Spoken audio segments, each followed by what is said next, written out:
গাইবান্ধার সুন্দরগঞ্জে বাসের ধাক্কায় ব্যাটারি চালিত ভ্যান উল্টে গিয়ে ভ্যানে থাকা যাত্রী রাজু মিয়া নিহত হয়েছে। এই ঘটনায় আহত হয়েছেন আরও 2 জন। শুক্রবার রাতে গাইবান্ধার সুন্দরগঞ্জ সড়কের সদর মহিলা দাখিল মাদ্রাসা সংলগ্ন এলাকায় এ দুর্ঘটনা ঘটে।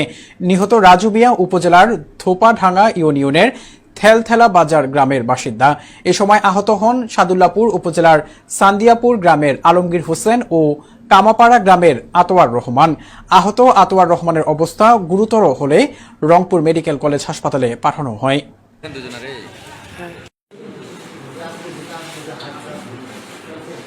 আমাদের সব ব্যাপারে সাইডে মানে এমন ভাবে চাপ দিছে যে আমার কোনো বাড়ানোর কোনো বুদ্ধি নাই, পরে লাগাই দিছে, ওই মাথার মধ্যে লাগছে একটু, জানো তো ছোট গাড়ি এগুলা লাগলেই উল্টে যায়, লাগার কারণে মনে করেন এই দুর্ঘটনাটা ঘটে গেছে।